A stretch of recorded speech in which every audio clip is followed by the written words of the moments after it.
What on earth is going on? We got ups, we got downs, we got oil pumping again, we got Bitcoin going down, and we have the whole market on its head because of old Trumpy pants. And jumping straight onto the Bitcoin chart, we can see right here, we are back clearly in our bear flag. Now, of course, base case still remains the same. Yes, we have some easing of the tensions of the geopolitical landscape. However, is the war over? No. Are there going to be rate cuts in the immediate short term? No. So my base case still remains the same.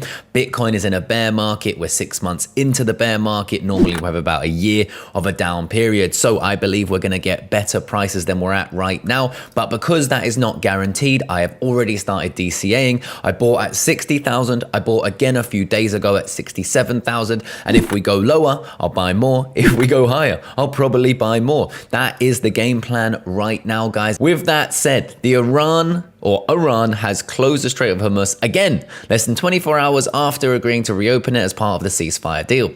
Israel continued bombing Lebanon after the ceasefire was announced, which Iran says is a direct violation of the agreement.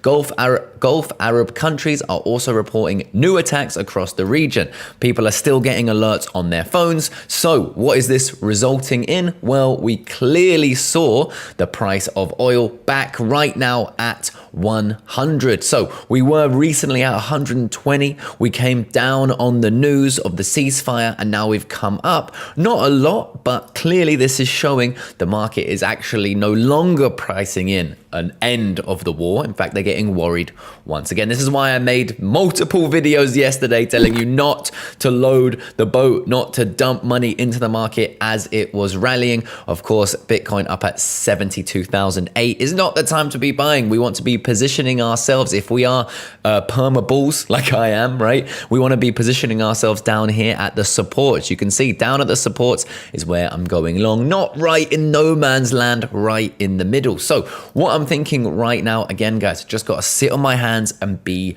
patient for the next move. Yes, this actually could be a great place to short Bitcoin if you are someone who wants to be shorting Bitcoin, because of course we've got rejected here at 72,000, like we've been rejected in very similar regions multiple times, right? A big resistance here. So we could head back down to this support. And remember, with a bear flag, it's a continuation pattern and the likelihood lies that it will get rejected. But because we have such big macro events happening and we have a guy who can literally tweet and completely change the course of the market, technical analysis, although it still, I believe, is a good part of a trading strategy, cannot determine exactly where the market's going to go. It's a good idea or a good indicator to figure out where we may be going next. But with these geopolitical uncertainties, it's very hard to get this right. However, if you have a long-term outlook, it's very hard to be a trader in this market, but a long-term outlook, right? Right now we have great opportunities. I think Bitcoin is a great opportunity. I think the likes of Microsoft is a great opportunity. I think the likes of Amazon is a great opportunity. You can see, look, just on this news, these stocks are acting like meme coins. Look at this, Amazon up from the low 13,000.